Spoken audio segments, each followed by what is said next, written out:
সাহস নিয়ে দাঁড়িয়েছ তাই মুক্ত হয়েছে জমিন। সাহস করে দাঁড়ালে আর একবার কায়েম হয়ে যাবে দিন। নয় নয় নয় আর কোনো ভয়, আনতে হবে দিনের বিজয়।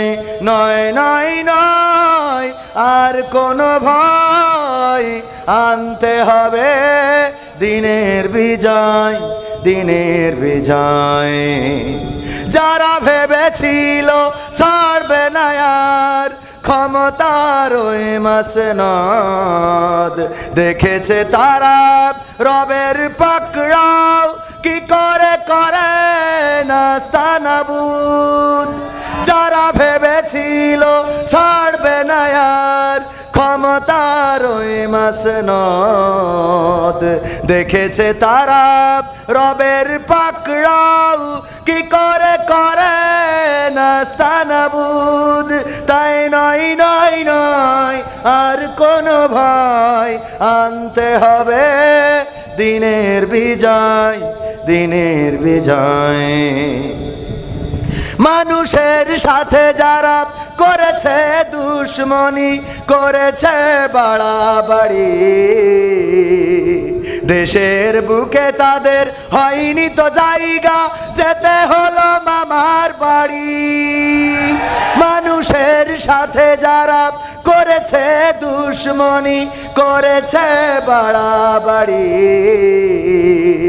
দেশের বুকে তাদের হয়নি তো জায়গা, যেতে হলো মামার বাড়ি। তাই নয় নয় নয় আর কোনো ভয়, আনতে হবে দিনের বিজয়, দিনের বিজয়। কাবা রক্ষাই যেই মহারব পাঠিয়েছিলেন আবাবিল, আজও তিনি দয়াময় তেমনি আছে, বদলেনি তো এক দিল। ঠিক না বে ঠিক? বিশেষ হয় না? কাবা রক্ষায় যেই মহান রব আবাবিল পাঠিয়েছিল, তিনি কি এখন বৃদ্ধ হয়েছেন? নাউজুবিল্লাহ, বৃদ্ধ হন নাই, বয়সও হয় নাই, বরং যেমন ছিলেন তেমন আছে। এখনো যদি কোন মুসলমান রাজপথে ঝাঁপিয়ে পড়ে, যেইভাবে 5ই আগস্টে স্বৈরাচারের পতন হয়েছে, কোরআন বুকে নিয়ে যদি রাজপথে নামতে পারেন, আল্লাহর কসম করে বলি, আগামীর দিন হবে কোরআনের দিন, আগামীর দেশ হবে ইসলামের দেশ।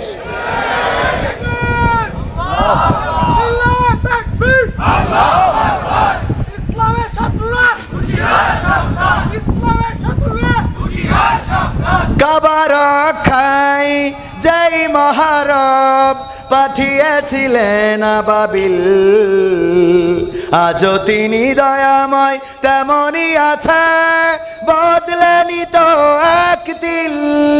তাই নয় নয় নয় আর কোনো ভয়, আনতে হবে দিনের বিজয়, দিনের বিজয়।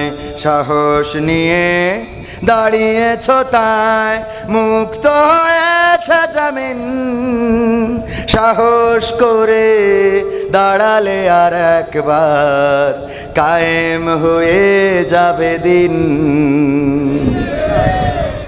1952-তে আমরা রাস্তায় নেমেছিলাম ভাষার জন্য, রক্ত দিয়ে প্রমাণ করেছিলাম এই বাংলাদেশের মাটিকে লাল করতে জানি, সবুজ ঘাসকে রক্তে রাঙাতে জানি, পিচ ঢালা কালো পথকে লাল করতে জানি, কিন্তু মায়ের ভাষার অধিকার ছেড়ে দিতে জানি না। 1971-এ আমরা রাজপথে নেমে প্রমাণ করেছিলাম, ওগো পাকিস্তানি হানাদারেরা, তোমরা দেখে নাও, আমরা লাখে লাখে শহীদ হতে জানি, কিন্তু বাংলাদেশের মানচিত্রের অধিকার ছেড়ে দিতে জানি না। আগস্টে আমরা রাস্তায় নেমেছিলাম, জুলাই থেকে আন্দোলন শুরু হয়েছিল।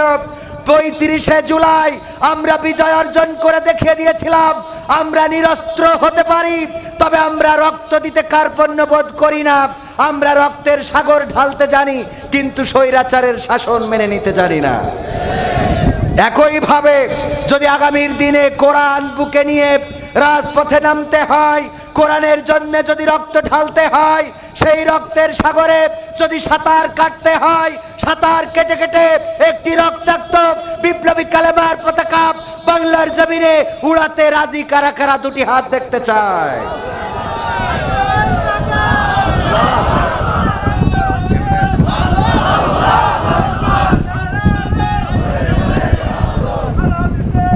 সম্মানিত ভাইয়েরা, অনেক জায়গায় যাওয়ার সুযোগ হয়েছে।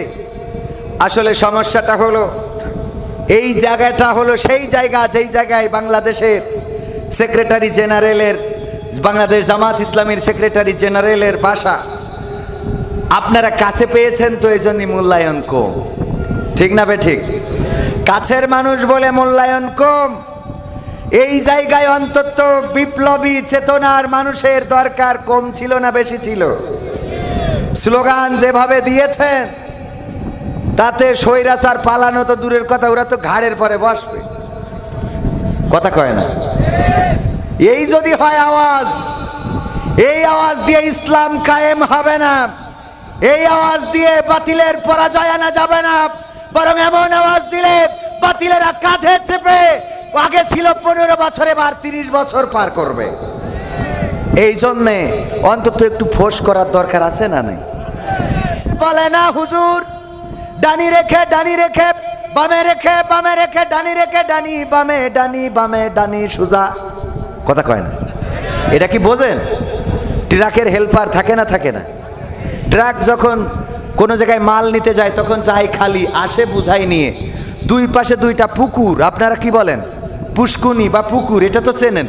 মাঝখান দিয়ে রাস্তা, ট্রাক যখন খালি গেছে অসুবিধা নেই, কিন্তু ধানের বস্তা লোড করে যখন আসতেছে দুই পাশে পুকুর, হেল্পারে নামায়ে বলতেছে দেখো দুই পাশে পুকুর, তুমি সামনে থেকে খুব কায়দা করে দিক নির্দেশনা দিবা, ডানি বাই সুন্দর করে বলবা। হেল্পার দেখে যে দুই পাশে পুকুর, তো জানের মধ্যে পানি নেই, না জানি পুকুরি কোন পুকুরি যে যাই, ট্রাক বলতেছে উস্তাদ ডানি ডানি ডানি ডানি, যেই ডানি দিচ্ছে ওই পুকুরের দিকে যাচ্ছে, উস্তাদ bye bye bye bye bye, এদিকে যেই দিচ্ছে সেই বাম দিকে যাচ্ছে, উস্তাদ ডানি, আবার ডানি পুকুরের দিকে বাই, এবার মাঝখানে শুরু করে দিচ্ছে উস্তাদ ডানি বাই ডানি বাই ডানি বাই ডানি বাই, করতে করতে পুকুরের মধ্যে কয় যেমনে ভালো সেমনে, যেমনে ভালো সেমনে, যেমনে ভালো। আমাদের ওয়াজ করতে যেয়ে সেই অবস্থা হয়েছে। সামনে এই পাশ থেকে বলে হুজুর, এই পাশে বলে হুজুর, বলেছে না বলে নাই? হুজুর এইদিকে না এইদিকে। চৌগাছায় গেলাম, এক চেয়ারম্যান বলতেছে আমি আলহামদুলিল্লাহ আপনাদের চেয়ারম্যান, পরিচয় করাই দিলে। আমি তো 2 ঘন্টা ধরে ওয়াজ করলাম বাংলাদেশের যত উন্নয়ন আছে, টানেল, পদ্মা সেতু, ফ্লাইওভার, এক্সপ্রেসওয়ে, বিমান বন্দর, এই সেই বেইমান টেমান যা কিছু করেছে সব শেষ। মোনাজাতের সময় বলছে হুজুর খালেদা জিয়ার জন্য একটু দোয়া করে দেন। বলছে কেন? তা বলছে আমি বিএনপি চেয়ারম্যান।